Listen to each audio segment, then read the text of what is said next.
This is Pegasus Launch Control at launch minus 1 hour, 27 minutes and counting. Preparations are on schedule for the launch of the Orbital Sciences Pegasus XL rocket carrying NASA's IRIS spacecraft. The call to stations for the launch team was at 2 o'clock this afternoon Pacific time, and the launch countdown began at 2:30 p.m., approximately 5 hours prior to the opening of the launch window. Going through the pre-takeoff checklist takes 3 hours and 35 minutes to complete. The L-1011 is scheduled for departure at 6:15 p.m. Pacific time, with the drop of the Pegasus from the L-1011 targeted to occur precisely at 7:27:34 p.m. Pacific time. The planned launch window is 5 minutes in duration. The time from the L-1011 wheels up to the drop of the Pegasus is 58 minutes.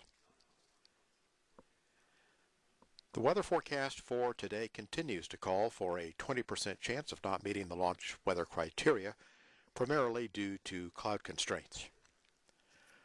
For NASA, this will be the 19th flight of a Pegasus rocket, the 42nd Pegasus launch for Orbital Sciences. We'll look now at a brief video telling the story of the IRIS mission and our preparations by the Launch Services Program to launch the IRIS spacecraft today on the Pegasus XL.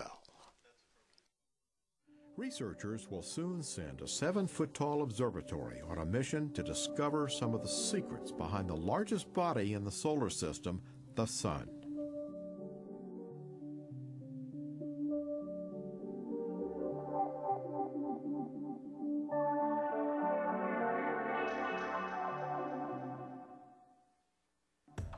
Scientists placed a renewed emphasis on the Sun in recent years since it plays such a large role in everything from determining our planet's climate to knocking out orbiting satellites and even taking down power grids on Earth.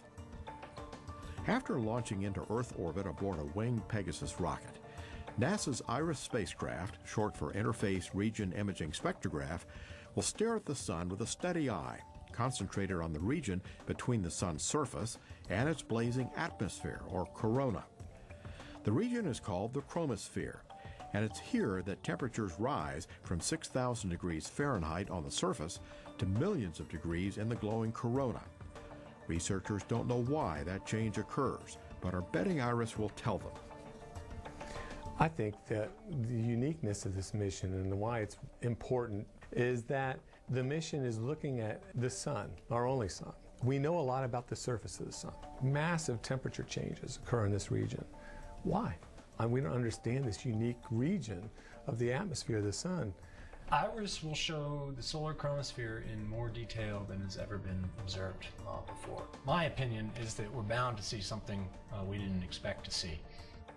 The Sun often is thought of as little more than a giant nuclear furnace that sits at the center of the solar system and warms our planet. But its effects on Earth are profound, with its heat-driving weather patterns and CMEs, commonly known as solar flares, emitting blasts of radiation into space that threaten satellites and communications networks. The Sun affects our weather. The Sun affects us in a lot of different ways. The IRIS spacecraft will study the Sun in conjunction with other solar-sensing spacecraft, including NASA's Solar Dynamics Observatory, or SDO. The main difference between the IRIS mission is that it looks at a tiny portion of the Sun at a time, not the whole disk. It almost acts like a microscope for SDO's overall telescope.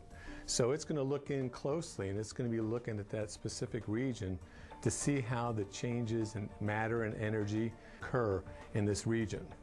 Scientists designed the instrument to return specific data, but they also expect some unexpected results from time to time, too. The big surprises will come when we start to see the data, because we know to some extent what we hope to learn, what types of observations will answer those questions, but there's always that element of surprise. A Pegasus rocket built by Orbital Sciences has been employed to lift the observatory into Earth orbit. The Pegasus, which with its wing and tail sections looks a lot like an airplane, is the only launcher of NASA mission that drops from a converted airliner before igniting its first stage engine. Designed as an inexpensive alternative to launch small missions, Pegasus rockets have recorded dozens of successful launches. The Pegasus launch system is unusual and unique in that you have a mobile launch pad. Pegasus is dropped from the belly of an L-1011 aircraft at 40,000 feet that's traveling downrange at over 500 miles per hour. Pegasus launch system has the theoretical capability of launching from any point on the surface of the Earth. Pegasus missions have begun from Cape Canaveral, Florida, Wallops Flight Facility in Virginia, Vandenberg Air Force Base in California, and Kwajalein Atoll in the Pacific Ocean. Because the IRIS spacecraft will fly a path that takes it roughly over each of Earth's poles on each orbit, the mission will launch from Vandenberg. The L-1011 will take off from Vandenberg and release the rocket off the California coast, heading south. What I'll remember most about the IRIS launch is what I remember from all my missions, and that's the people. I'm blessed with a terrific launch team, the NASA team members, as well as Orbital Science Corporation and Lockheed Martin for both the launch vehicle and spacecraft, all terrifically talented and eager and excited to go launch IRIS. The biggest surprise will come once the mission is launched and it starts to observe the sun.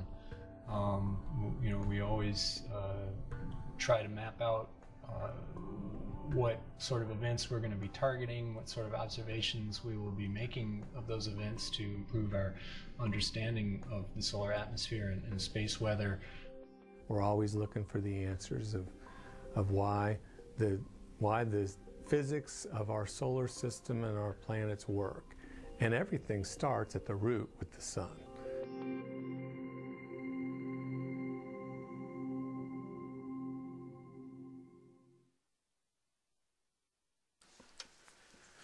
This is Pegasus Launch Control at launch minus 1 hour 19 minutes 51 seconds and counting, continuing toward a targeted taxi of the L-1011 at 6:15 Pacific time.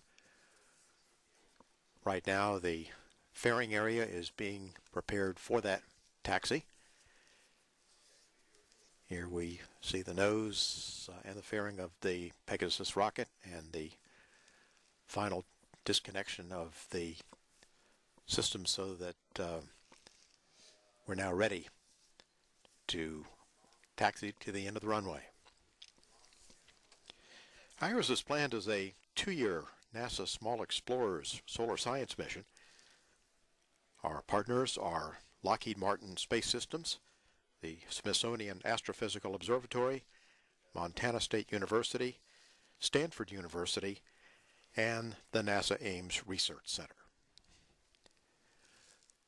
At launch minus 1 hour, 18 minutes, 50 seconds and counting, this is Pegasus Launch Control.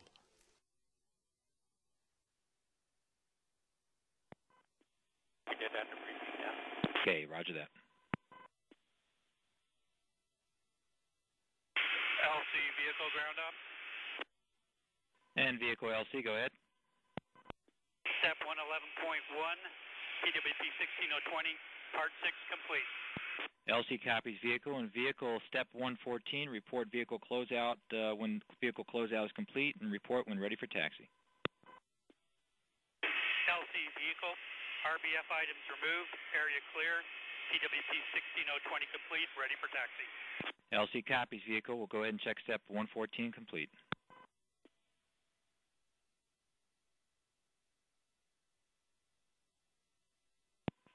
Launch team, this is LC on ground ops. At this time, activity on ground ops will now terminate. Transition all operations to countdown net and mission frequency. Our assigned mission frequency to begin with will be Victor 1. Check step 115.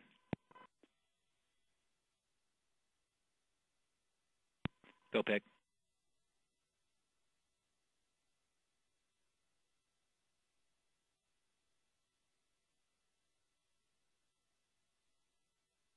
LPO, LC, ground up.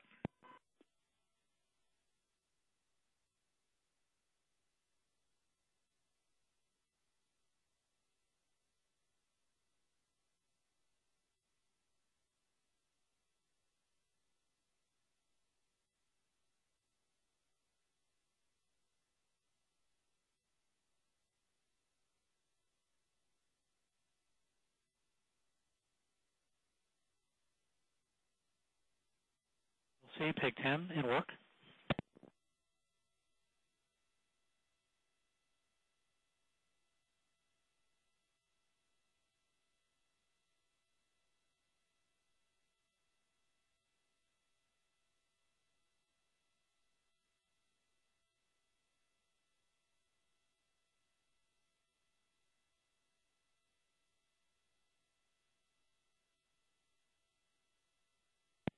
LC, Peg 10, Duitron recording, ready for taxi.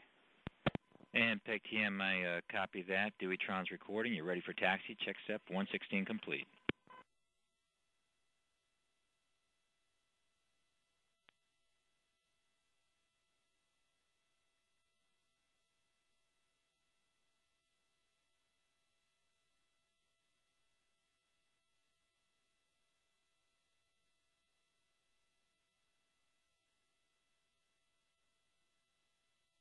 And Peg, LC on countdown 1. Report ready for taxi. LC Peg, ready for taxi. LC copies. Check 118 complete.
And launch team LC on countdown 1 with an updated status. The engineering team has worked a new waiver that's been approved by management.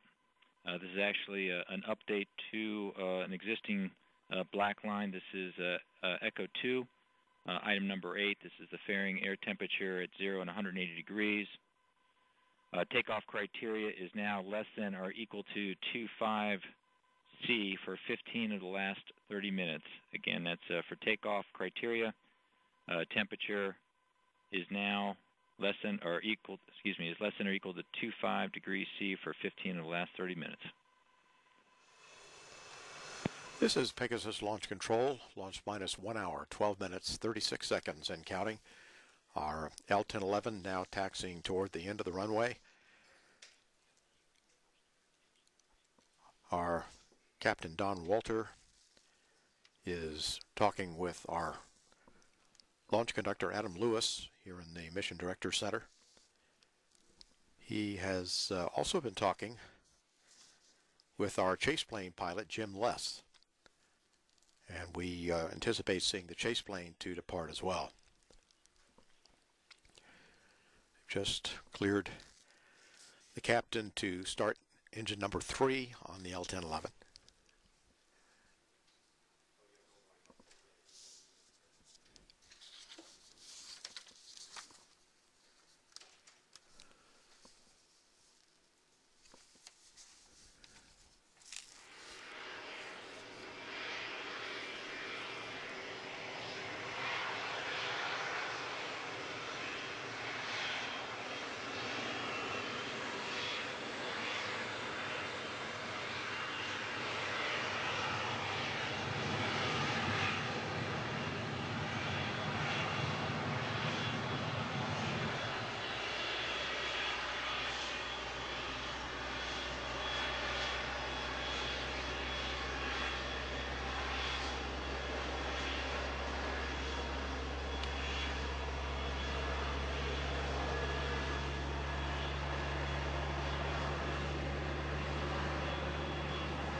On go, no go.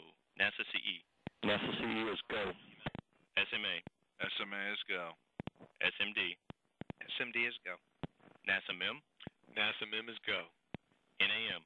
NAM is ready. NLM copies. The NASA team is ready for the orbital carrier aircraft takeoff.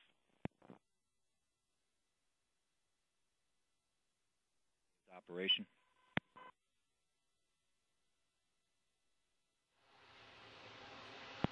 In our mission constraints document, under section Echo Decimal 2 mission specific constraints, item 1, under takeoff criteria, our no earlier than time for today's operation is 012758 UTC. Our no later than time is 013258 UTC. Our fill in the blanks for our checklist. Step 130, waypoint P climb. We're expecting L minus 43 minutes for waypoint P climb. Step 130. Waypoint P power, we'll be expecting L minus 29, that's L minus 29 minutes. Step 135, waypoint P launch, L minus 25 minutes, that's L minus 25 minutes. Waypoint P turn, step 137, L minus 21 minutes, that's L minus 21 minutes.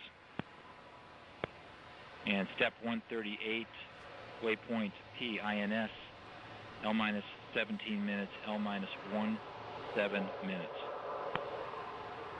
Under a board checklist, step Alpha 18, RTB checklist, you will be directed to page 39, step Bravo 1.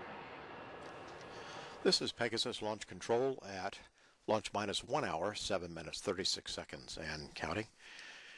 Our L-1011 taxiing toward the end of the runway. We've also seen our F-18 chase plane taxiing out for a departure, which will take off just about 2 minutes ahead of the L-1011. The F-18 comes from NASA's Dryden Flight Research Center at Edwards Air Force Base. And as we mentioned, Jim Less is the F-18 pilot today, and the chase plane video camera operator or videographer is Laurie Losey.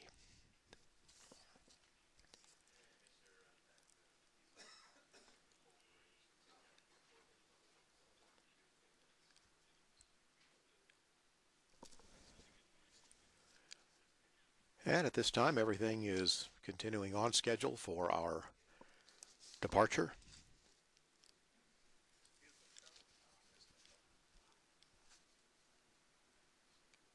Which is planned for 6:30 and 28 seconds.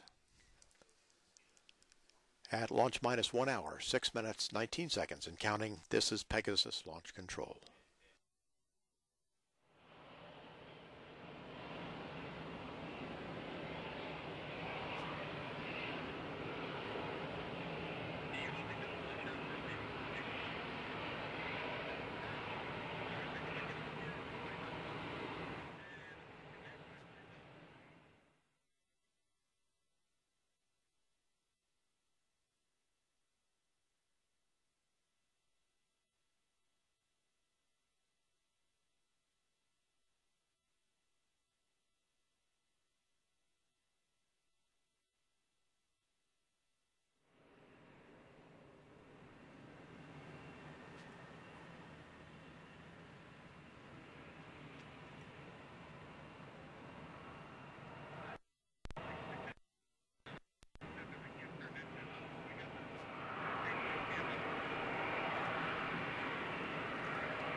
This is Pegasus Launch Control. This is the F-18 takeoff or chase plane on the takeoff roll. We should be getting video from that very shortly after airborne.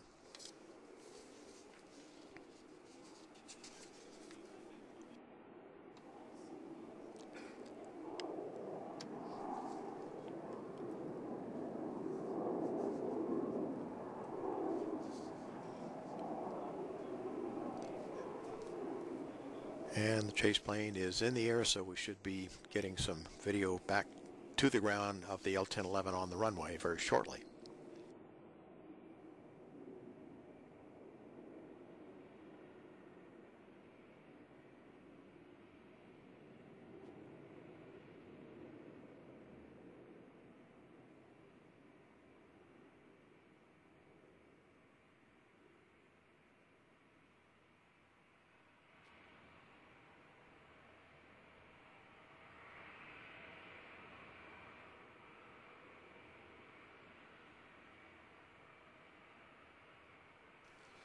Live video again from the F-18 chase plane.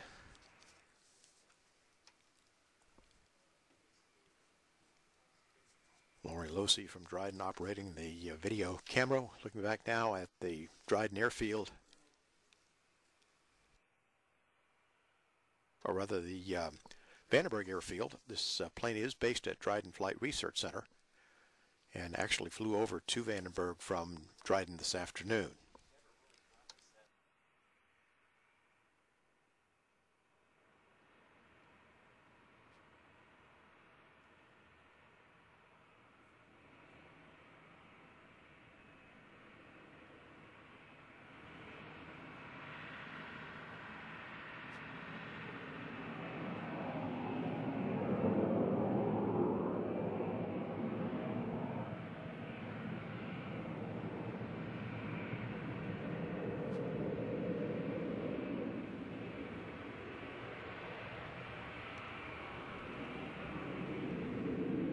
Less than 2 minutes away from the departure of the L-1011 with the Pegasus rocket carrying NASA's IRIS Observatory.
Once the L-1011 departs, it will be headed for an area approximately 100 miles northwest of Vandenberg Air Force Base over the Pacific Ocean.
And launch team LC on countdown 1. We've now completed our pre-takeoff checklist.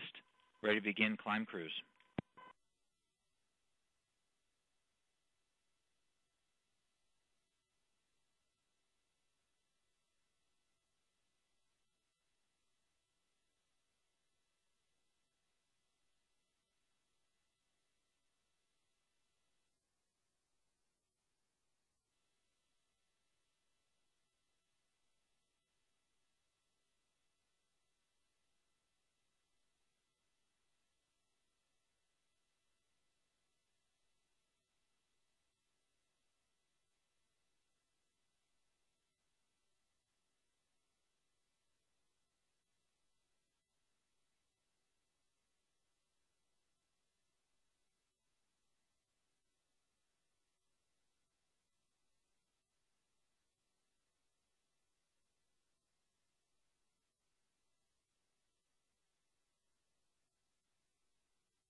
MIFCO LC on countdown 1. MIFCO on countdown 1. You are go for your voice check on Mission Freak Victor 1 with the PLT.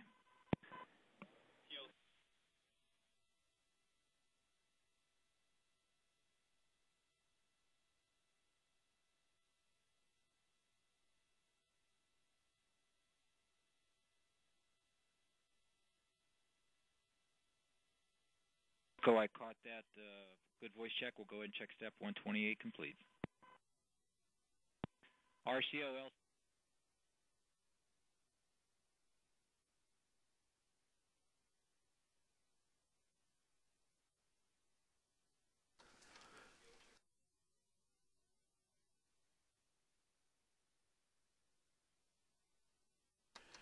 This is Pegasus Launch Control. Launch minus 52 minutes, 25 seconds, and counting. Joining us now here at our Public Affairs Console in the Mission Director Center is Ron Graby. He is the Vice President and General Manager for the Orbital Launch Systems Group. Ron is also a former astronaut and has flown 4 space shuttle missions previously. Ron, welcome very much. We're glad to have you here. And we'd like maybe for you to tell us a little bit about what's about to happen here. They're going to be going into a pattern, flying a racetrack pattern. Can you tell us a little bit about the pattern, what it is they're flying, how that works? Sure, and first off, very pleased to be here. We just saw a couple minutes ago the aircraft take off. They're now climbing up to altitude, and they'll be proceeding out to the drop point. What they do first, actually, is they enter the drop box on a heading that's the reciprocal of the actual launch heading. They actually fly through the intended drop point on that reciprocal heading, and then they execute a teardrop procedure turn to align themselves with the launch heading and the launch track. Once inbound on that launch track, they've got a couple of minutes to acquire the precise track to take them through the desired drop point itself. When they reach the drop point, of course, they wait for the go from mission control to tell them that they're cleared to drop.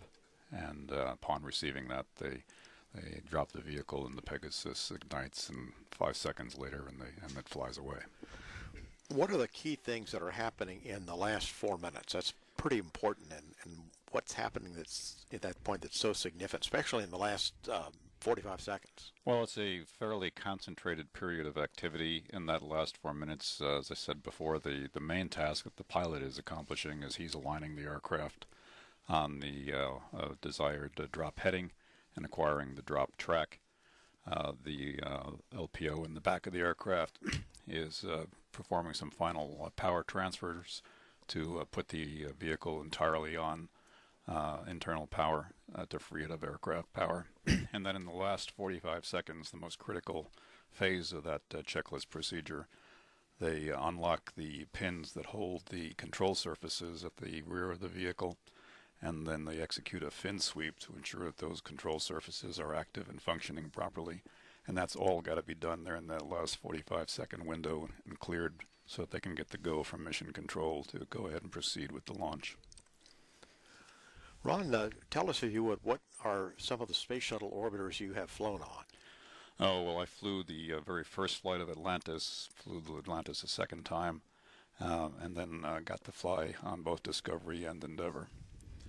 Well, Space Shuttle Atlantis is about to have its dedication in the Kennedy Space Center Visitor Complex this coming weekend, and Atlantis will be staying at Kennedy, so we're glad to actually be able to recognize Atlantis, and that you actually have flown on it at this particular point in time, which is quite important for I'm sure everybody's very happy to have Atlantis there at KSC, and that's certainly a good final place for it.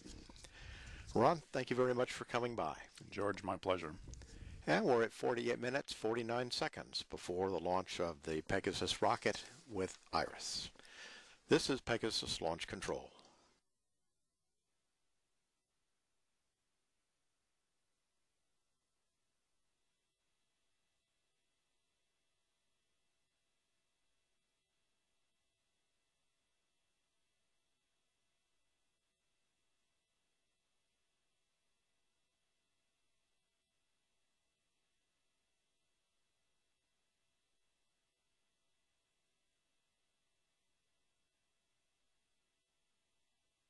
And Launch Team LC on countdown 1 with the status. We're currently in our climb cruise checklist. We'll complete all steps through step 129. We're approximately 48 minutes from our drop time, expecting waypoint peak climb in approximately 5 minutes.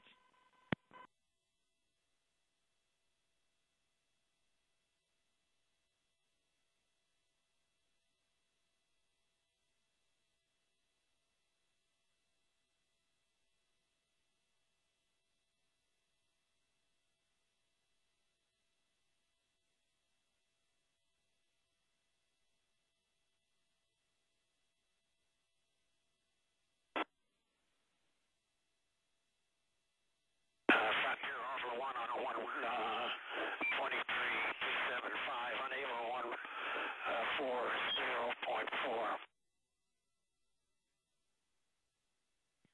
Copy that, Orbital 1. Please switch 256.0.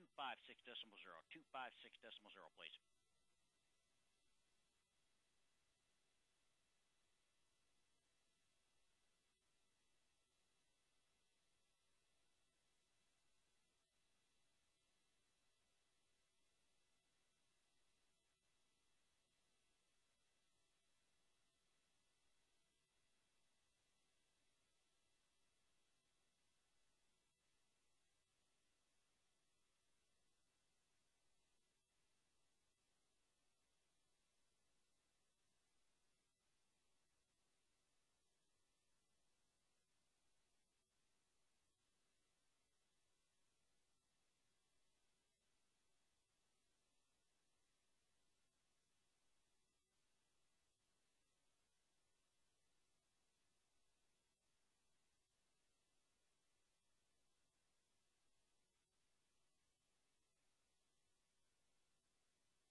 This is Pegasus Launch Control, 44 minutes, 50 seconds prior to the launch of the Pegasus XL with Iris.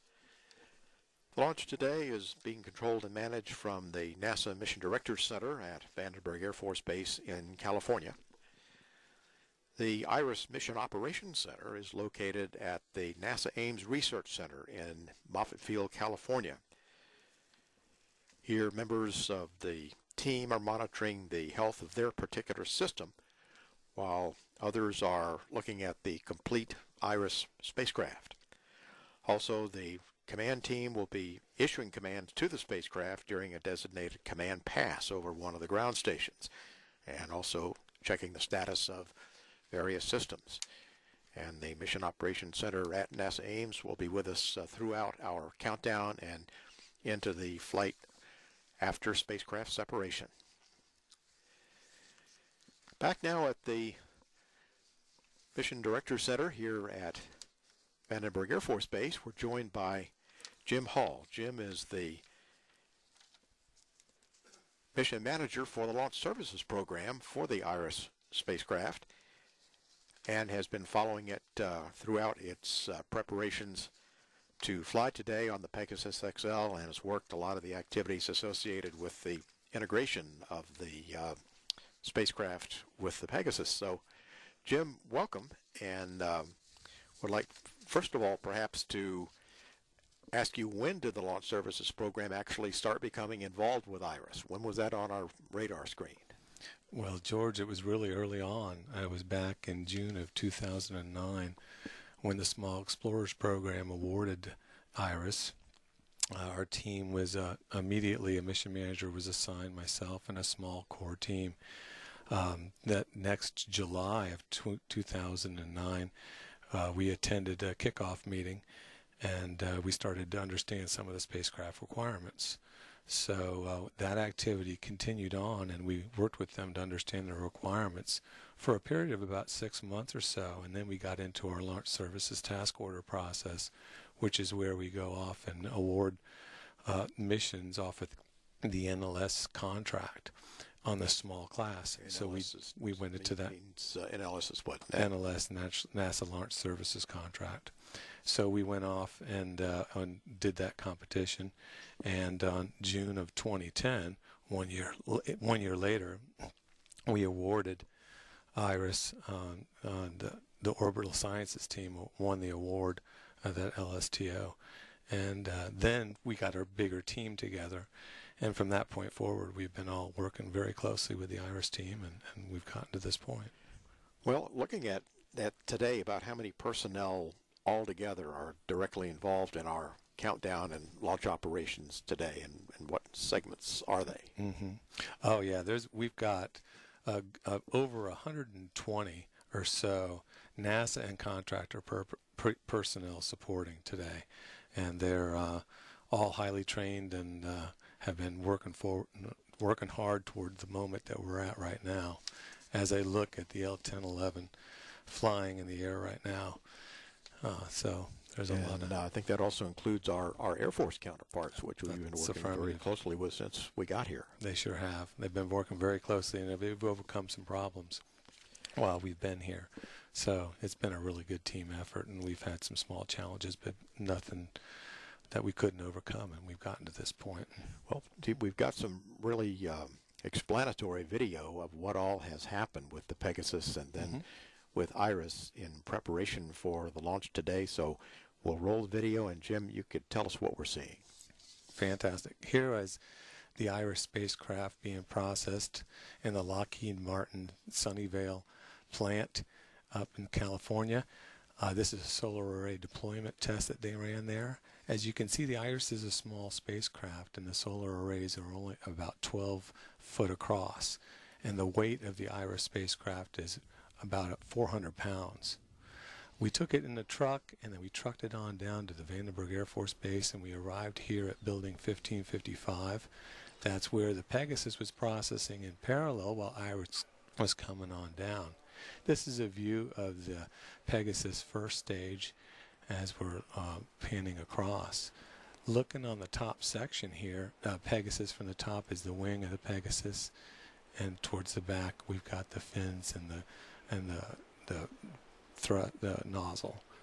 Here's our team. Some of the folks, we spent a lot of time testing and getting the Pegasus ready for the launch. And there's a lot of that testing and a lot of integration. As you can see, some of the test setup hardware there and the team members getting ready. We ran repeated tests to make sure everything was working right. Here's a great shot of the 3-stage Pegasus rocket, all 3 stages there. And there's the business end of the Pegasus.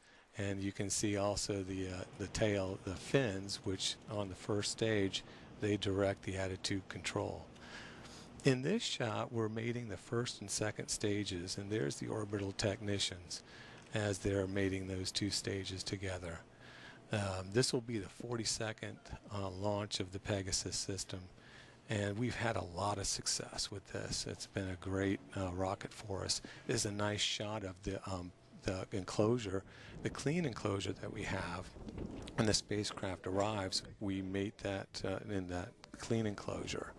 Speaking of the spacecraft, there it is.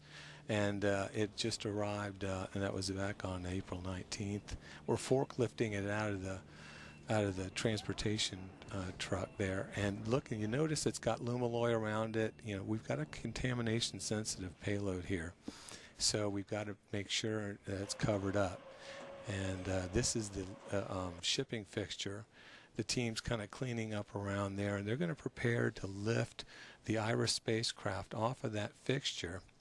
That's what they're putting the bracketry on there, and they're going to put it onto our ground handling fixture, and we call it the Birdmobile. And they're getting ready to do that. And as soon as they get that on there, they're going to start looking. They started looking at, hey, did we have any post-shipment problems with it? So they did a complete checkout of it. And there's some of the Lockheed Martin team right there, just making sure their baby made it safely. So that was well done. And as you can see here, the Birdmobile going into the clean tent. And we're shoring it all up there. And then our spacecraft team were able to unwrap their present. And there she is, Iris. And you can see the Pegasus 3rd stage in the background there. The team's next job is to mate the Iris spacecraft with the Pegasus launch vehicle. And you can see the Birdmobile being positioned there. And then we tweak it right and left over right on these little tines you can see there. We have an isolation system that we have, a shock isolation system for this mission, so that we don't get any excessive vibration and shock on the payload. Moving immediately into encapsulation, you notice the starboard fairing door is already closed, and we're working on getting the port one closed there, and there's the team putting the finishing touches on that. And at this point in time, looks like a rocket. And there she is, and we hoisted her over onto that assembly integration trailer that you see there. And that's for preparations to roll out to the hot pad so we can mate up with the L-1011 orbital carrier aircraft. Early morning, we want to avoid the winds in this operation, so we're driving along. This is a couple quick notes. The Pegasus weighs about 51,000 pounds, and it's about 55 foot long. Rolling it under the Stargazer, this is one of the only L-1011s that's flying in the United States right now. And we're getting ready to mate the Pegasus up there. He's securing 4 hooks up there over the wing. Interesting, we are jacked up 2 foot. We had to jack the L-1011 up 2 foot. See this jack and the little white yellow right there? Rolled that baby under there, installed it, AIT rolling back out, and hey baby, we're ready to fly. Well, Jim, we noticed in the video that we saw that there's a name penciled on the fairing. Who is it, and what's the significance of it? That is George Hale. We talked with the principal investigator. IRIS is a sun sensing experiment. We're doing a lot. We're going to learn a lot about the sun, and the team wanted to recognize George Hale lived back, and he's in the late 1800s and early 1900s. He was an American solar astronomer, and he was a graduate of MIT that was responsible for many solar discoveries. So He also, interestingly, hired and encouraged Edwin Hubble, at the Mount Wilson Observatory. So he did all kinds of work. He did work on determining that sunspots have a magnetic signature to them, and he also played a central role in developing the California Institute of Technology into one of the leading research centers, research universities. So, Jim, thank you very much for talking to us about what we've done to get to this point today, and the Pegasus and the IRIS spacecraft together, now flying along on this L-1011, being ready for launch. So, my pleasure, thanks, Jim, and best of luck tonight. We're all excited, and go Pegasus and go IRIS.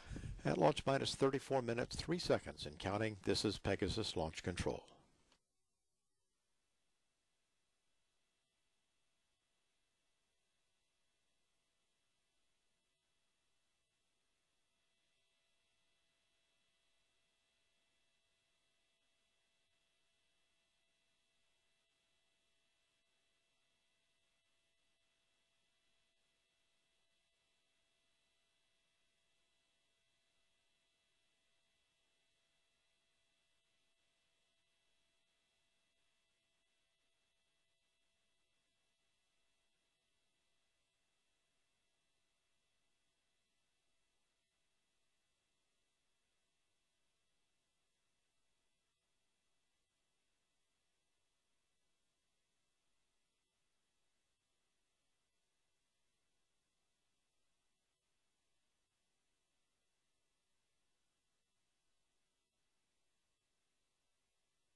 This is Pegasus Launch Control, 31 minutes 50 seconds before the deployment of our Pegasus XL with IRIS.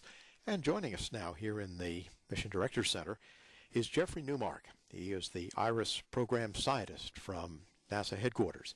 And he's going to tell us a little bit about the science of what IRIS will see, and also a little bit about what's going to happen when the IRIS spacecraft comes off the Pegasus third stage tonight. So, Jeffrey, welcome. And first of all, tell us what region of the Sun the IRIS Observatory is going to focus on. All right, George. Before I start, I actually just want to say what an honor it is to be part of this whole IRIS team. The whole team has been wonderful, and everyone is looking forward to a wonderful mission. So I'm just very proud to be part of it. IRIS will be focusing in on a layer of the Sun between the surface of the Sun, which is what we see. We also call that the photosphere, and the outer atmosphere of the Sun. We call that the corona. Now, if I understand it, this region really hasn't been explored in a lot of detail to this point. Is that right? That is correct. This is a very difficult region to understand and observe, and we haven't had the technical capabilities before now to really zoom in and look at this very thin region. This region is only a few thousand miles thick, and the Sun is over 1 million miles. It's a very small region, and we now have the technical capability, and also, equally important, we have the computing capability to understand what we're observing, and that's really important. Up until now, we just haven't understood the physics that goes on, and now we're hoping to use the observations to constrain our models and really move on. Well, let's look now at the video, and if you'll tell us first what the spacecraft is doing right after it comes off the rocket, and then take us into our science. Okay, so soon after launch, in just a little while from now, the spacecraft will be in, and we will, as it orbits the Earth, it's orbiting in a polar orbit. That means it's going around the Earth north-south, where it's always looking at the sun. We see here the solar arrays will be open, and that will power the spacecraft. The solar arrays provide all of the power for the spacecraft. At that point, we will go in and communicate with the ground and check out all of our systems. This checkout actually lasts about 3 weeks while we check out each of the systems and ensure the spacecraft is in proper operating orbit. After about 3 weeks or so, we will actually open up the telescope to begin our observations of the sun. At that point, we actually start again about another 4 to 6 weeks of characterizing the instrument, and finally we'll be able to look at the sun. And what you're seeing here now is the outer atmosphere of the sun, the million-degree corona. And here we're looking at some of the amazing imagery. These are actual images from our Solar Dynamics Observatory. These are not computer models. And you just see the tremendous dynamics, these bright, what we call active regions on the sun, the traces of the magnetic field. What we're trying to do with IRIS, as I said, is we've all this activity. We don't know exactly where it's coming from. Where's the energy? How does it get there? How does it get deposited? And IRIS was going to open up that new window to us on the very fine scale structure. IRIS will see things on the sun as small as 150 miles across, and see how that energy transfers in. That's really important for us here on Earth. Is these events like you're looking at here are prominences that are erupting from the sun. These actually are huge events that fill interplanetary space, and they impact us here on life. These events cause what we know as space weather. Space weather can impact our radio, our GPS location, our power systems on the Earth, and equally important, our astronauts and NASA assets throughout the whole solar system all can be impacted on this. So really, it all starts deep down in the solar atmosphere, where IRIS is going to be looking for the very first time, shedding new light on us. Well, Jeffrey, thank you very much, and your real experience with this mission really starts with that spacecraft separation, because then you're on your way to a two-year mission, and that's really going to be the heart of where your expertise is going to be in play. Well, my pleasure, and yes, myself and the entire IRIS team, of course, are just looking forward to a number of years of wonderful data, of wonderful insights, and most importantly, the new discoveries we're going to make that we don't even know what we're going to find out once we look at this. Jeffrey, thank you very much, and best of luck. Thank you. Thank you. And we're at 26 minutes 40 seconds before the launch of the Pegasus with the IRIS spacecraft. This is Pegasus Launch Control.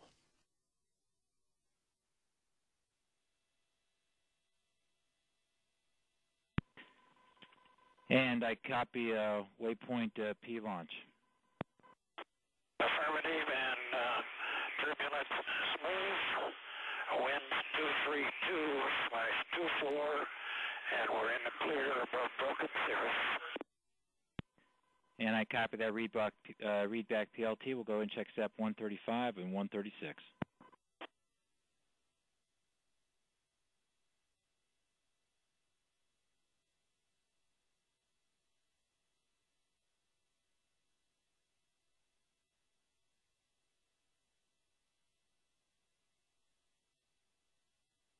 And launch team, LCM countdown 1, be advised we are going to go ahead and avoid steps 133 and 134 and not perform a visual inspection with Chase today.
This is Pegasus Launch Control, launch minus 23 minutes, 16 seconds, and counting.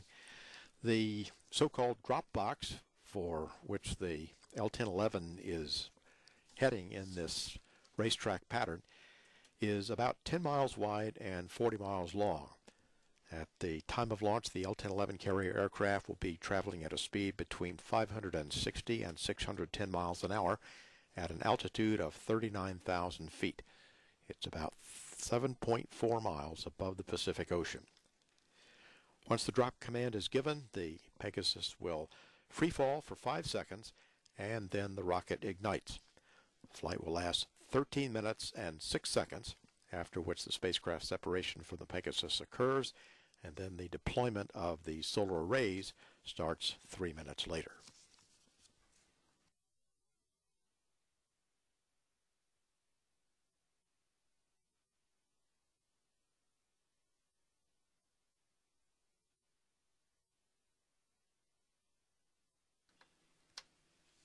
Small green icon that is moving that we see, that is the plane.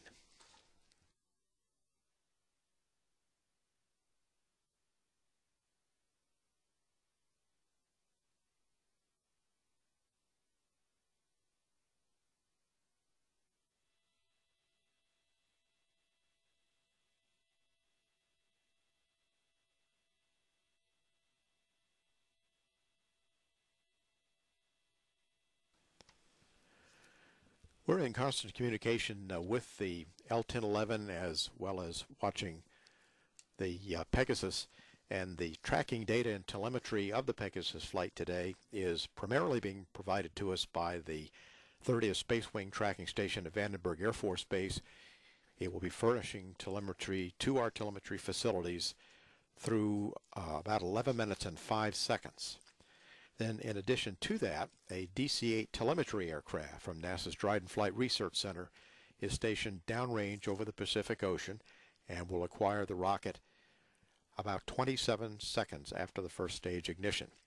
It will have contact through spacecraft separation, relaying the data back by satellite to the NASA telemetry station at Vandenberg until spacecraft separation occurs 13 minutes and 6 seconds after launch. And in addition, for our IRIS spacecraft, in addition to the tracking and data relay satellite system that's also supporting the launch from space, ground stations are located at McMurdo Station in Antarctica, Wallops Island, Virginia, Fairbanks, Alaska, and Svalbard, Norway. The first ground station contact will occur through McMurdo at approximately launch plus 28 minutes, which, assuming our on-time launch, would be at about 7:56 p.m. Pacific time.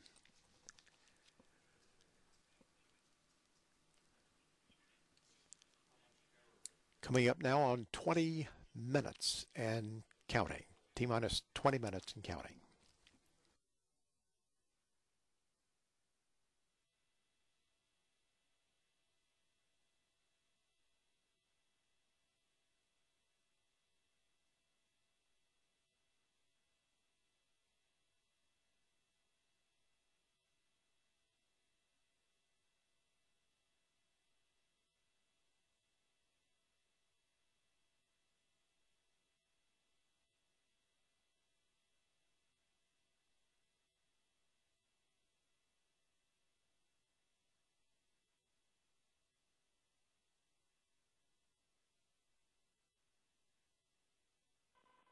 And LPO, this is LC on Victor 1.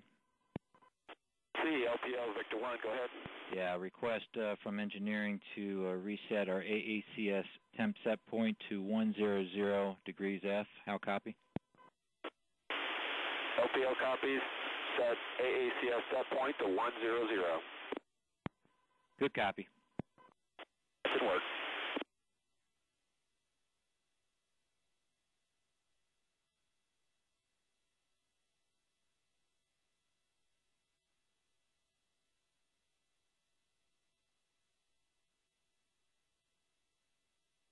LC, LPO set point is 100 degrees. Copy 100.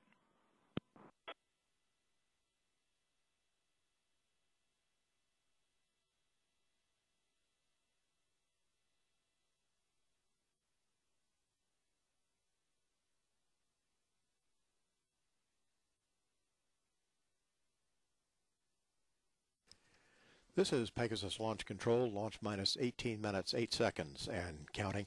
We're going to look at a very brief video now, taking on board the L-1011 that shows exactly what will happen in the cockpit when our chase plane commander and pilot prepare to drop the Pegasus rocket.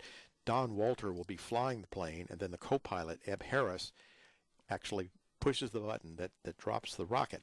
So we're going to listen now to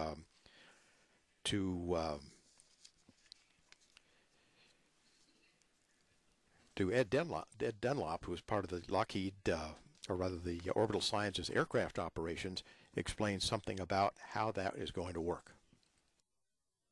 On command, he would lift this guard, arm, enable the rocket, and on command from the launch conductor, he would raise this guard, and once the rocket is armed, hit that release button, and that would release the rocket.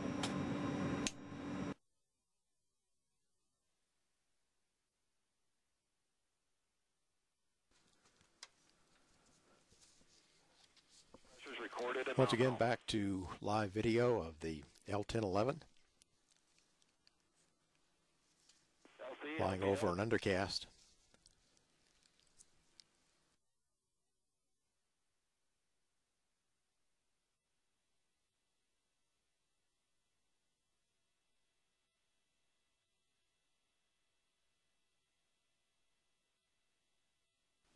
We're now at 16 minutes 30 seconds before the launch of the Pegasus XL.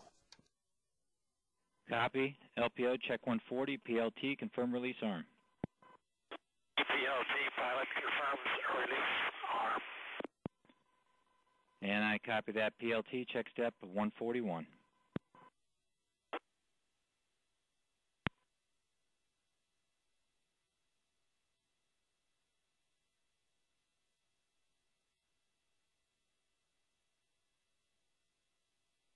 And launch team LC on countdown 1, step 142. At this time, I'd like to poll for readiness for Pegasus to FTS internal power. MIFCO? MIFCO, go. MIFCO is go. ROC?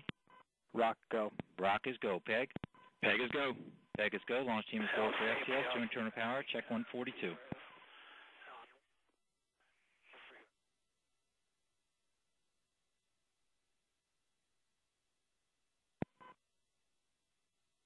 LPO, LC, step 143, transfer Pegasus FTS to internal power.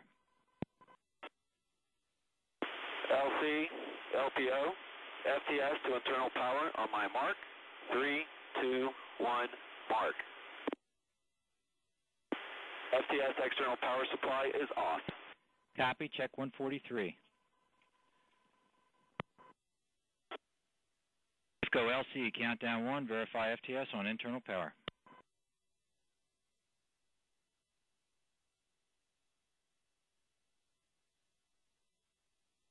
And MIFCO, LC, countdown 1, verify FTS on internal power. Stand by. PEG, LC, note FTS voltage and currents. LC PEG, FTS on internal power, nominal. Copy, check 145.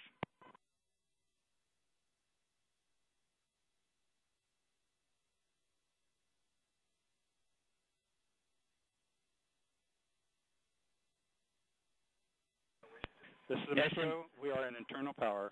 MIFCO, copy that, MIFCO. Check step 144. SMD LC on countdown 1, step 136 Alpha, confirm readiness to transition Iris to internal power. Iris is ready to transition to internal power. Copy that. LPO, you go for step 136 Bravo, transition Iris to internal power. LC, LPO, in work. Team LC on countdown 1. At this time, I'd like to poll for final FTS checks. MIFCO.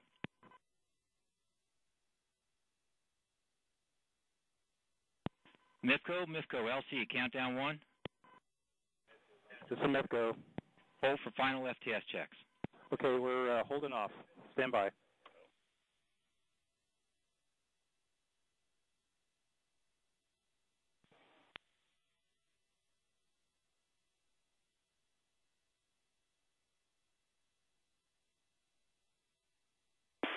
LC, payload LPO, section 4.1 complete, IRIS on internal power. Copy, payload LPO, check step 136 Bravo complete. And LC, time is 02:14:10. And I copy 02:14:10. First PSC LC, countdown 1, step 136 Charlie, verify IRIS on internal power, nominal. LC, this is PSC, IRIS on internal power and nominal. Copy that, check 136 Charlie.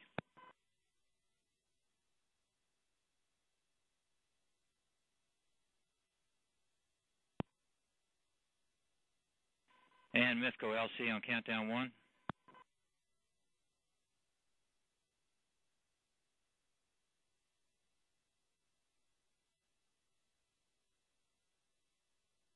And MIFCO LC, countdown 1. PM. MIFCO. Yeah, poll for final FTS checks. MIFCO, standby. Ready. Peg. Peg is go. Peg is go. And LPO LC, poll for final FTS checks. Can you wait till PIP, LC? Hi, MIFCO. LC, Victor 1. LC, LPO is go. LPO is go. FTS. Ready.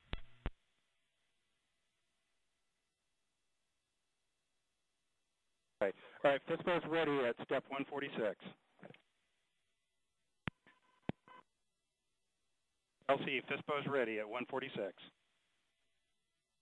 And MIFCO LC, poll for final FTS checks. Ready. MIFCO is go, check 146. MIFCO, send arm command, continue tone 4 when function removed. Arm command on my mark. 3, 2, 1, mark. +1, function removed. Tone 4, continued. And LC PEG, FTS checks nominal. And MIFCO, verify FTS checks nominal. FTS checks nominal. Copy, check step 149 and 148. Flight crew, be advised that with FTS checks are complete, check step 150. PLT, your go to power off anti-collision lights. PLT, network. Copy and work, check 151.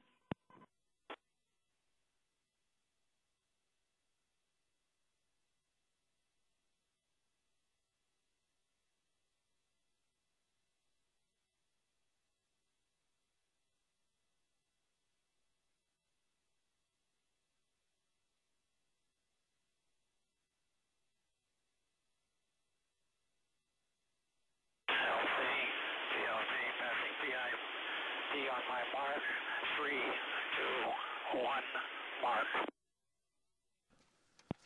This is Pegasus Launch Control, launch minus 10 minutes and counting. It's another live shot of our NASA IRIS Mission Operations Center, which is located at the NASA Ames Research Center in Moffett Field, California. Members of the team are monitoring the health of their particular system, as well as the IRIS spacecraft.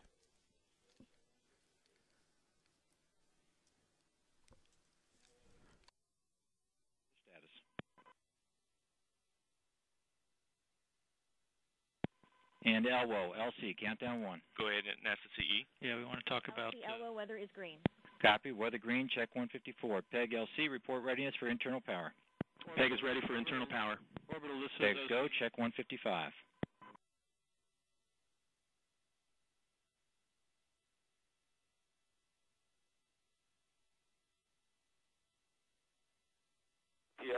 LPO copies, I'm go for internal Pegasus to internal power. Pegasus to internal on my mark.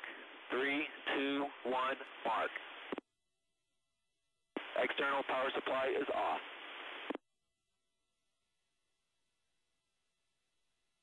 LC PEG, avionics on internal power and nominal. Copy, PEG, check 157. And LPO, step 158, verify drop waypoint entered in GPS. LC, LPO, drop waypoint is entered. Copy, check 158. That's Jim Stowers, our launch panel operator. He's also the orbital mission manager for this flight, and he's supported on board by Fred First, who's the payload launch panel operator, both from Orbital Sciences.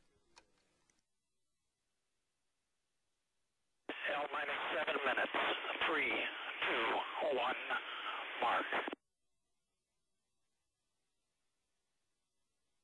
LM on the inlet net, ready to conduct the final launch readiness poll for the IRIS mission. Please respond go, no go, NASA CE. Yeah, NASA CE go. SMA. SMA is go. SMD. SMD is go. NASA MIM. NASA MIM is go. NAM. NAM is ready.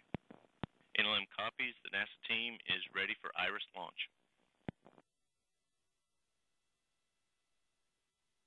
Copy aft camera. Check step 161. Check step 162.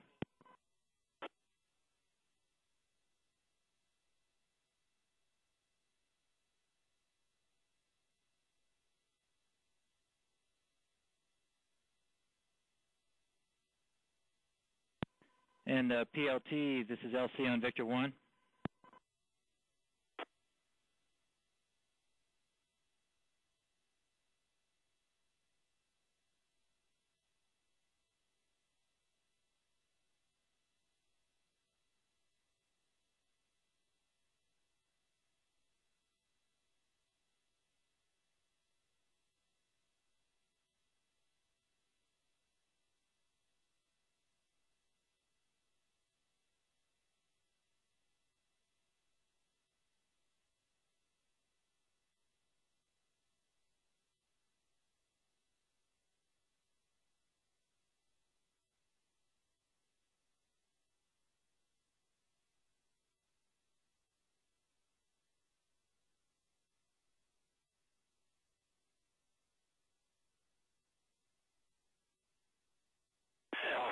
PLT, L minus 5 minutes, 3, 2, 1, mark. And PLT, I copy L minus 5. Check step 163 complete. And launch team LC on countdown 1. At this time, I'd like to poll for final launch readiness. SE? SE go. SE is go. OD? OD is go. OD is go. PEG? PEG is go. PEG is go. Orbital? Orbital is go. Orbital is go. NLM? NLM is go. NLM is go. LDA? This is LDA, clear to launch. LDA, clear to launch. Launch team is go to proceed with final checklist at L minus 4. Check 164.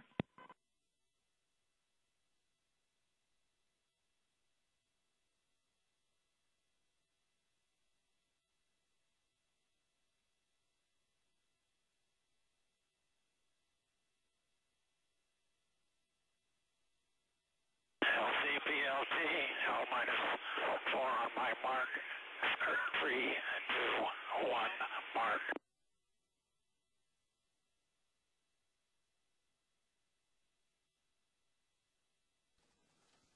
Once Pegasus launches, it will be headed on a launch azimuth of 198.6 degrees.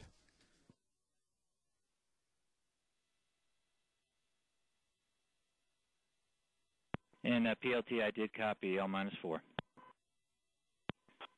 ROC, report range status. Rock, range green. Rock, range is green, check 166. And I can verify launch window is go. And I can verify launch window is go, check 167. LC, report readiness for transient power. LC PEG, go for transient power. Copy, check 168. LC, PLT, 3, 2, 1, mark. PLT, I copy L minus 3. And PLT, be advised, delay your L minus 2 call by 1 minute.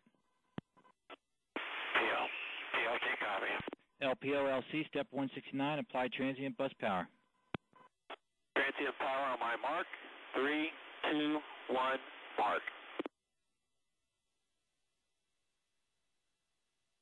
LC PEG, transient power on and nominal, vehicle is safe.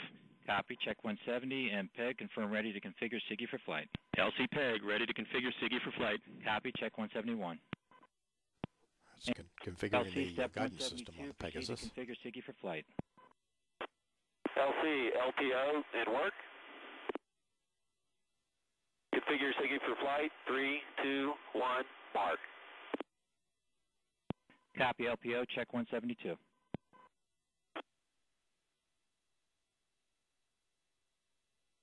Launch in minus 2 minutes.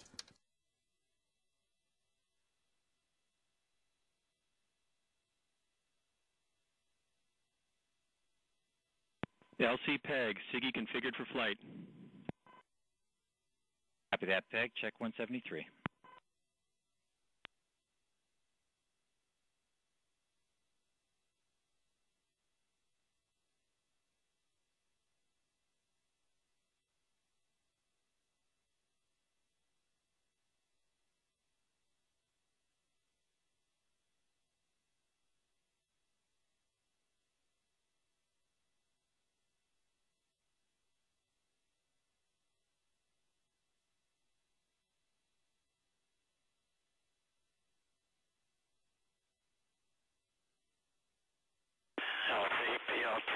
L minus 2, 3, 2, 1, mark. Copy, L minus 2 PLT, check 175, and you go to acquire launch heading at 183.7 mag. LC, PLT, stand work. Copy and work, check 176.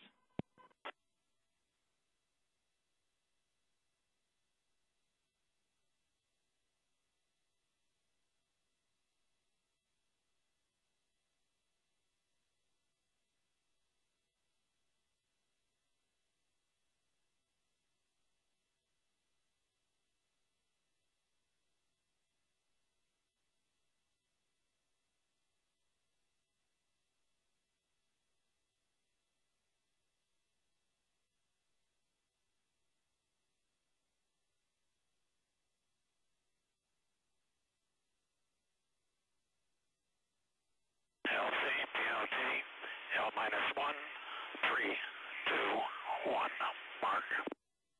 And I copy L minus 1, check step 177. LPO, you go to activate fin battery at L minus 45 seconds. 2, 1, mark. Good. Starboard now. Port now. Rudder now. Then sweep now. Then sweep now. Then sweep now. F12. Then sweep now.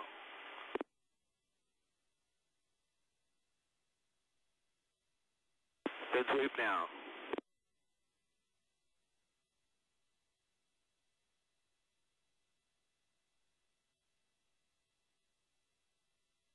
LC, PEG is go for launch.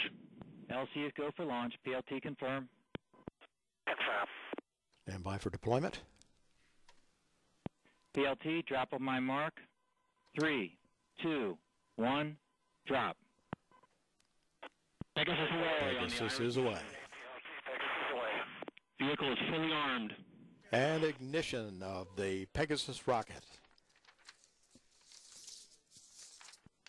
Attitude remains nominal. Power buses remain strong with good voltage on all buses.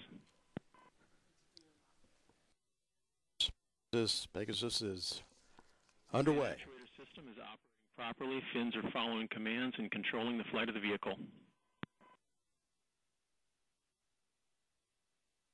Attitude remains nominal. 35 seconds into the IRIS mission, we're past max Q.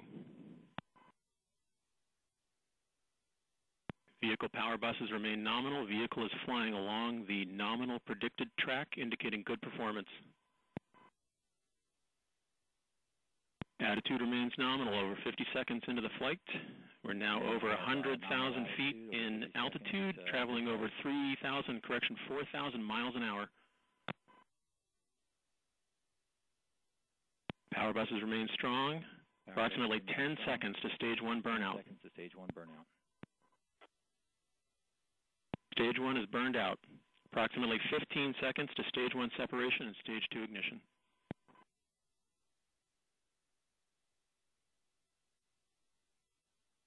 Attitude remains nominal. Power bus is nominal. Stage 1 SEP, interstage separation. Stage 2 ignition is confirmed.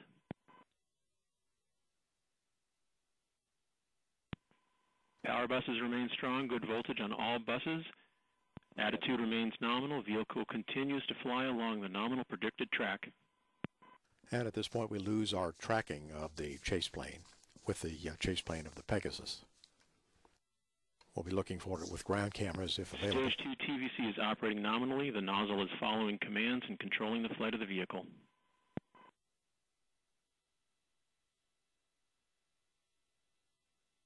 Fairing separation confirmed. Right and left half is separated. Attitude remains nominal after the deployment of the fairing. Approaching 150 seconds into the IRIS mission, all systems are performing nominally. Vehicle velocity is now 11,000 miles an hour, approaching 100 miles in altitude. Attitude remains nominal. Stage 2 is burned out. Vehicle is now in a prolonged coast phase as we coast up to the insertion altitude. All systems are operating nominally, now 180 seconds or 3 minutes into the IRIS flight. Telemetry is being broadcast from the Stage 3 antennas, and we have solid lock on telemetry in the center. Stage 2 predicted burnout point matches very nicely with the nominal prediction. The flight computer on board the Pegasus vehicle has calculated the Stage 3 ignition time. Stage 3 ignition time is 538 seconds, and that is right on the nominal value.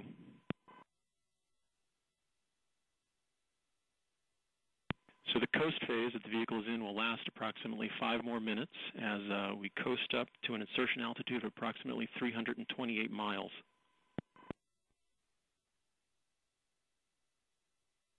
Power buses remain strong. Telemetry link is good.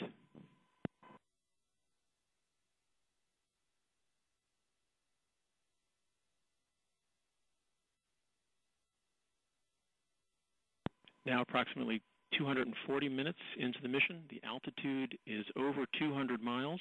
Vehicle velocity is 11,600 miles an hour. All systems are operating nominally.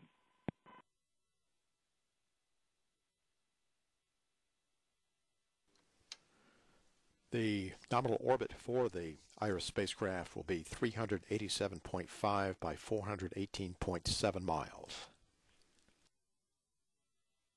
All systems continue to operate nominally during the coast phase as the vehicle approaches the insertion altitude.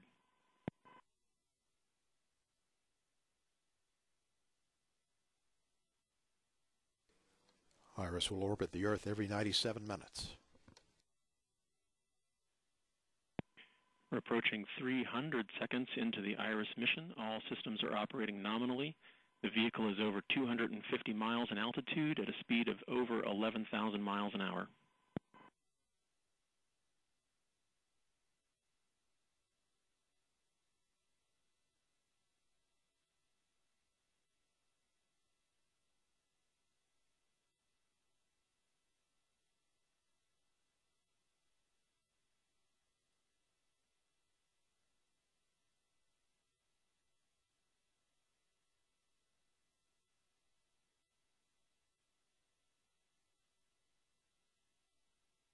Attitude remains nominal. All power buses remain strong, good voltage, and expected current on all buses.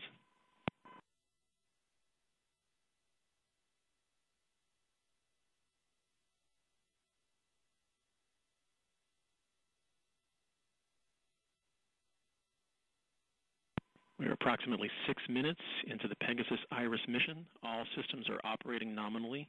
Again, the vehicle is still in the coast phase. Stage 3 ignition is expected at 538 seconds, and we are now at 368 seconds.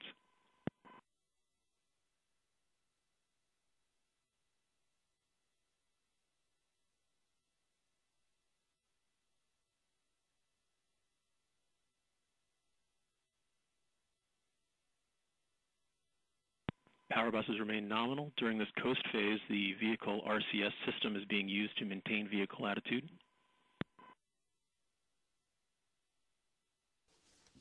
Now at 400 seconds into the mission, the vehicle is at an altitude of 329 miles.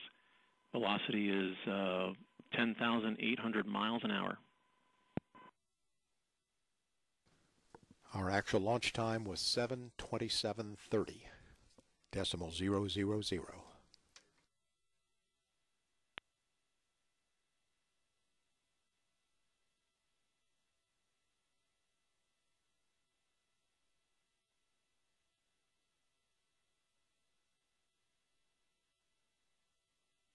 And this is a peg on the countdown net. We're now at 435 seconds into the Pegasus Iris mission.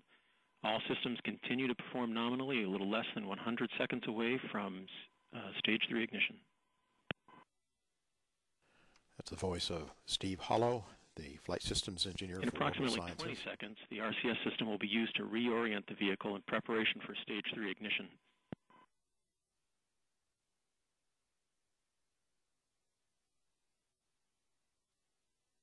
Attitude remains nominal. Power buses remain strong. Vehicle is now maneuvering into the stage 3 ignition attitude. RCS is performing nominally. Vehicle attitude remains nominal during the maneuver.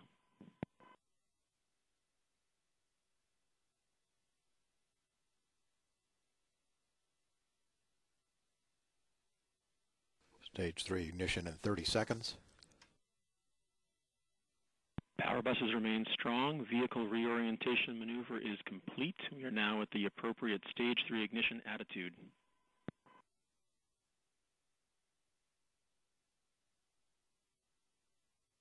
In approximately 20 seconds, we'll have stage 2 separation, followed about 11 seconds later by stage 3 ignition.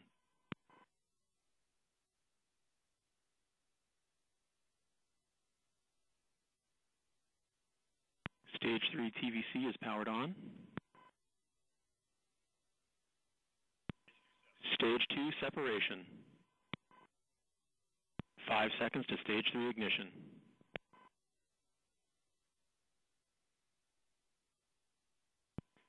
Stage 3 ignition. Attitude remains nominal. Telemetry beginning to take hits. We are LOS in the center.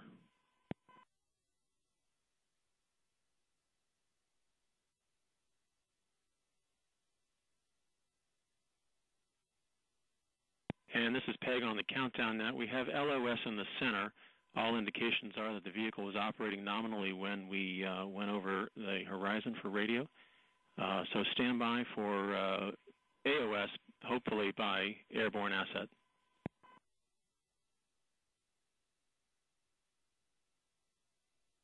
It's loss of the tracking signal to Vandenberg, standing by now for Dryden's DC-8 to acquire. And we have AOS in the center. We have good telemetry. All systems appear to be continuing to operate nominally. We're still in the stage 3 burn. Attitude remains nominal. And we have stage 3 burnout. The vehicle is in orbit, and we are at a nominal target orbit for the IRIS mission. We're now going to enter a coast phase where we reorient the vehicle in preparation for payload separation. That will last approximately 2 minutes and 30 seconds from this point forward. Attitude remains nominal. The vehicle RCS is being used to control the vehicle attitude and is now pointed in the appropriate direction for IRIS payload separation.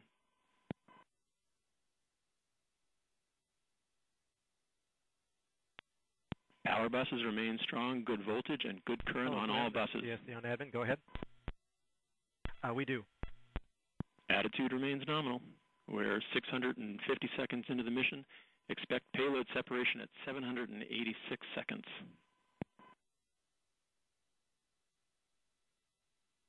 Copy that. And GNC reports that we have an excellent on-target orbit for IRIS.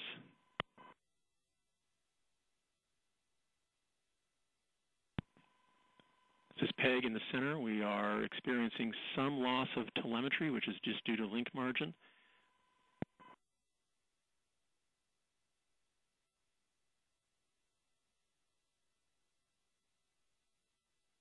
And this is Peg in the center. We have LOS at this time.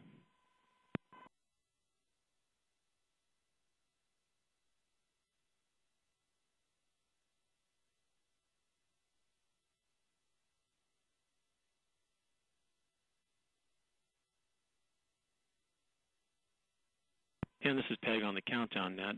We do have LOS by local Vandenberg sites. Unfortunately, we do not have the airborne asset collecting telemetry, so that is the reason that we are LOS. It is not associated with the performance of the Pegasus launch vehicle.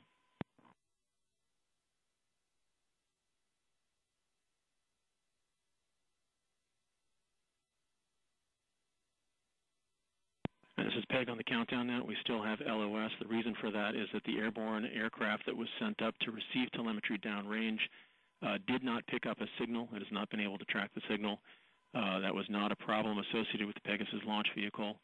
As we saw, the local range telemetry was strong until we went over the radio horizon.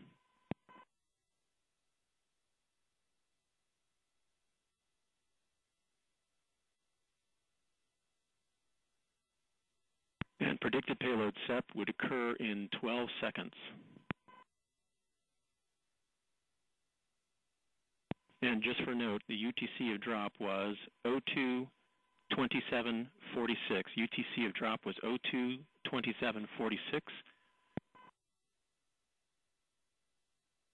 Predicted payload separation, and this is just based on the timer running here in the center, is now. We do not have telemetry to confirm that. However, we do have enough data to provide the spacecraft with a state vector, so that is in work at this time.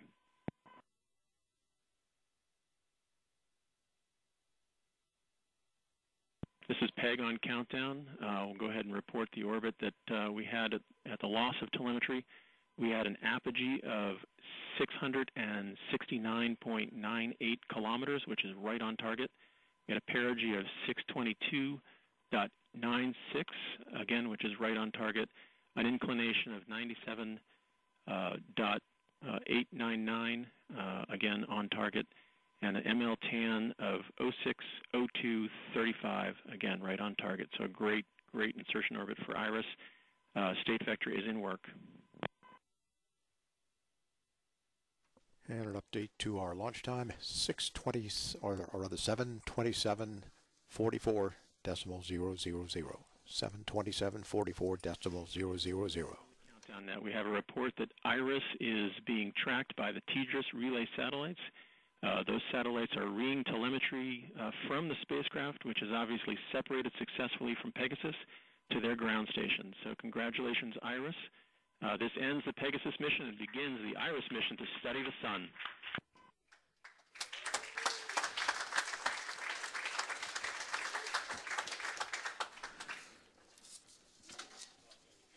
So, confirmation that we have had IRIS spacecraft separation from the Pegasus rocket, and IRIS is on the way, providing us an understanding of more about the atmosphere of our sun and how it affects us here on Earth.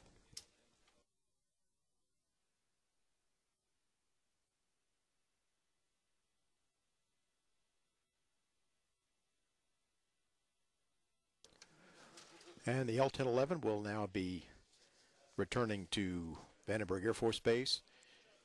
Here is where the action will be at the NASA Ames Research Center, where our Mission Operations Center is located.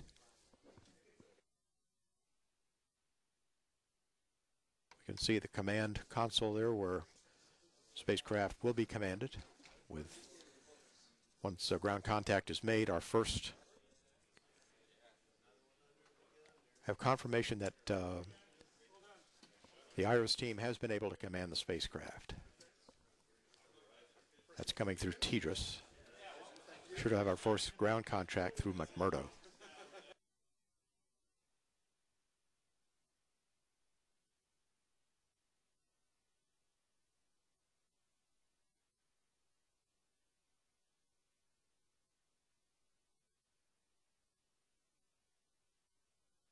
L-1011 should be back in about another 11 to 12 minutes back here at the runway at Vandenberg.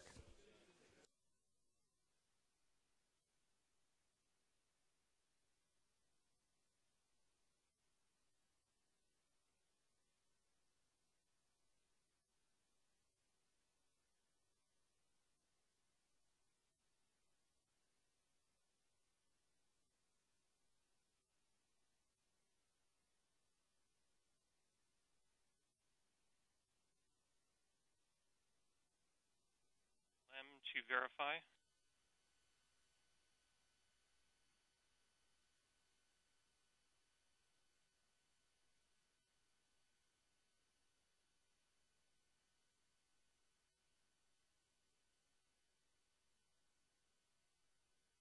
Mark, this is PSC on ops. We see telemetry down in 836.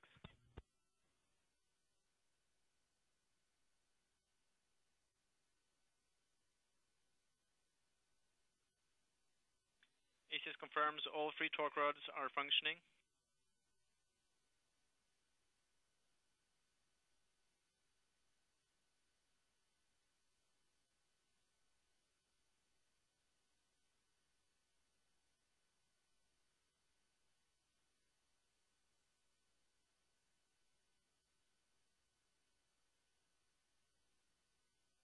Check step 198 Alpha with that transmission. Copy that, LC.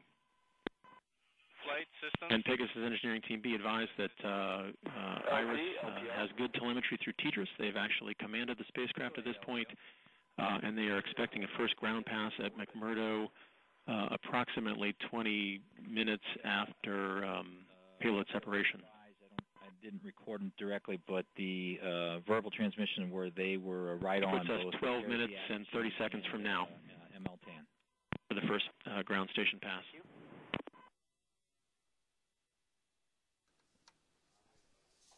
Once again, this is our NASA Ames Mission Operations Center for IRIS. They are receiving good data from the spacecraft through the tracking and data relay satellite system. PM, this is PSC on admin. Go ahead. They have successfully commanded the spacecraft. On the solar arrays.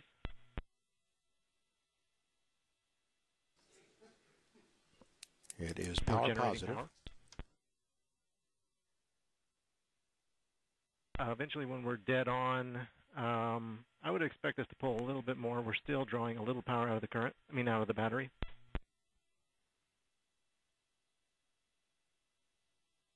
To the best of our knowledge, yes, at the moment. And we will know LPO, for sure. Be advised that the payload is reporting that they're able to command the spacecraft through TDRS. LPO copies. Thank you.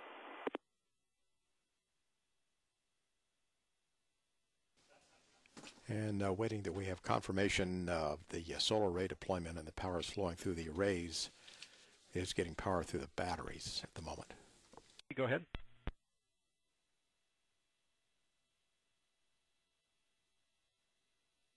I'll double check with the mock. I believe I overheard that they did, but let me confirm.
Thank you.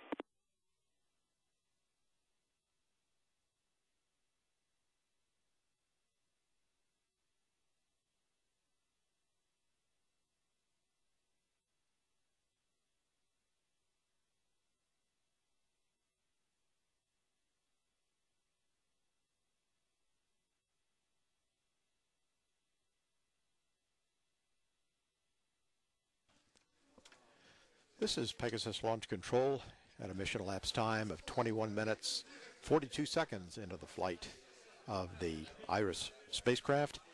And joining us now here at the console is Tim Dunn, our NASA Launch Director for tonight's mission. And Tim, first of all, tell us briefly what you know about the spacecraft at this point. So, George, we're thrilled. We're very excited. Spacecraft, we've made initial contact with it through the TDRS network, gotten good data back. The solar arrays did begin to deploy, and everything is proceeding right on track with the nominal expected timeline after spacecraft separation from Pegasus.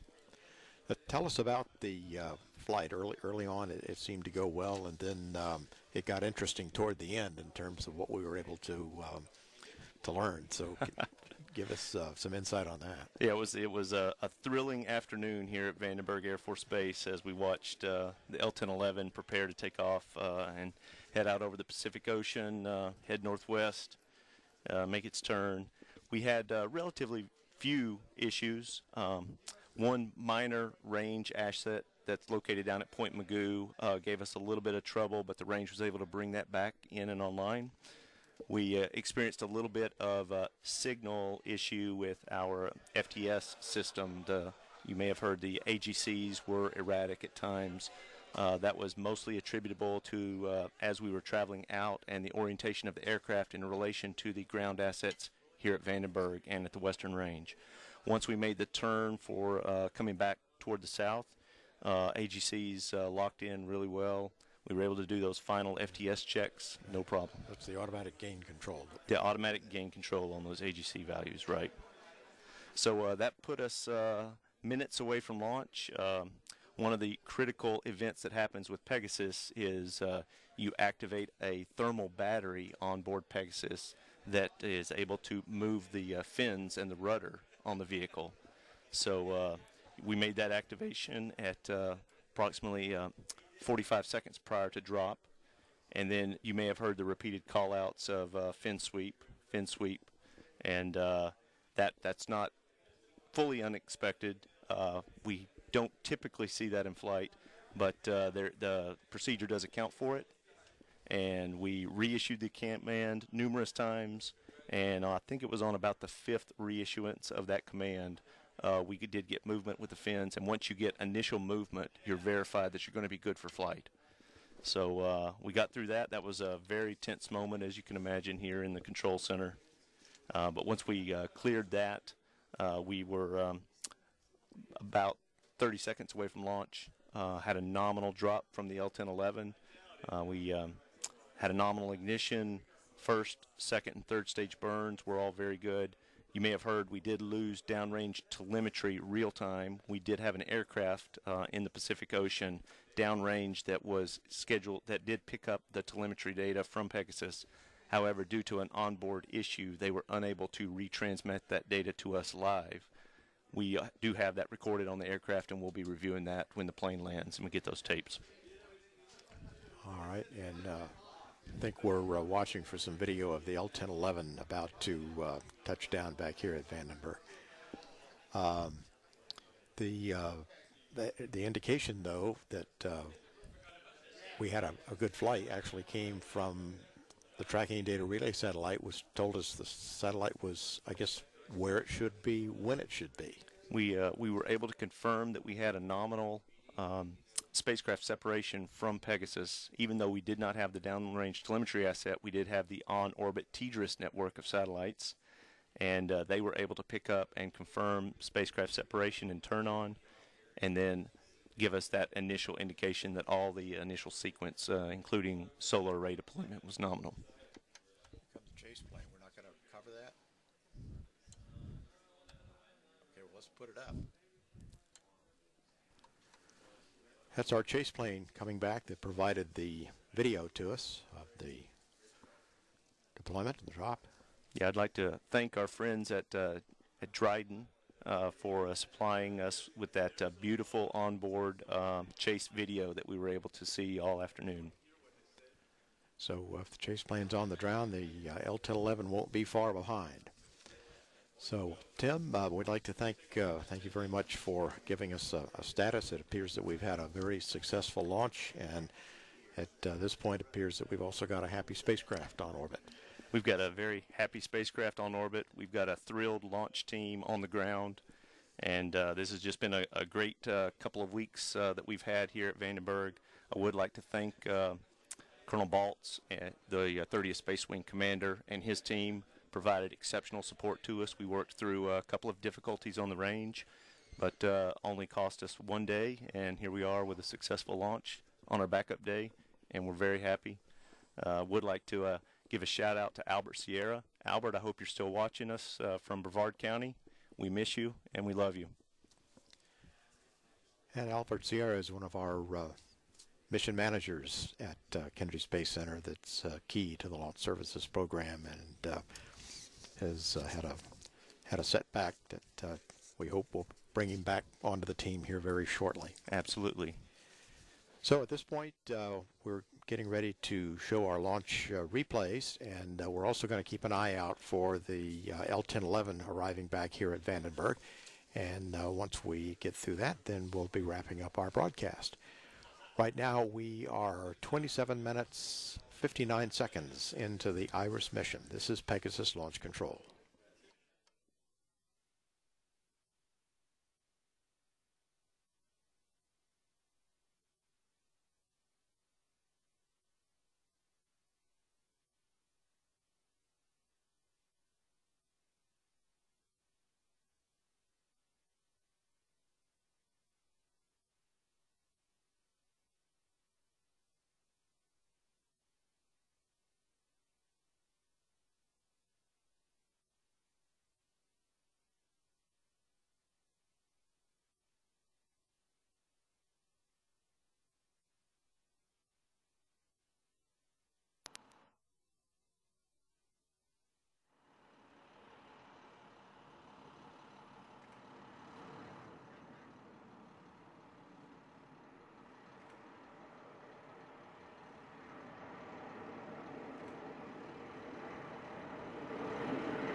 L-1011 is going to be doing some touch and goes, some go-arounds, landing on the runway, taking off again, and then eventually coming back for a wheel stop, taking off again into the Pacific sunset.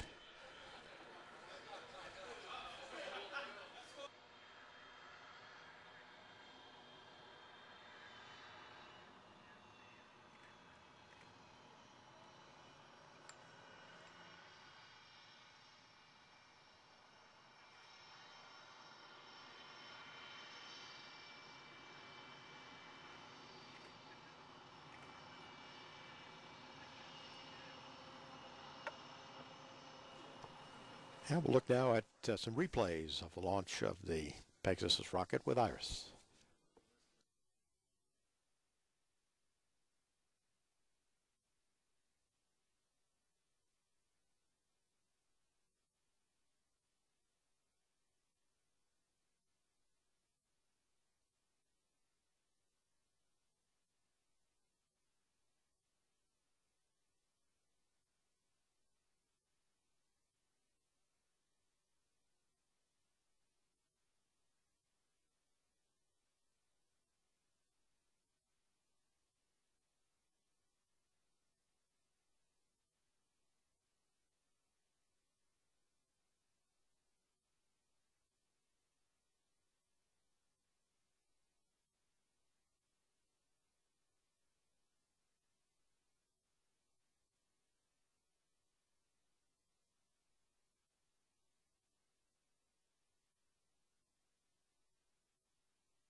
And we're back now at the IRIS Mission Operations Control Center at NASA Ames, where they continue to monitor the status of IRIS on orbit, which appears to be going very well. So at this point, we will conclude our coverage of the launch of the Pegasus XL rocket on a successful flight to deploy the IRIS Solar Observatory on orbit to begin its 2-year mission. At 34 minutes, 15 seconds into the mission of IRIS, this is Pegasus Launch Control.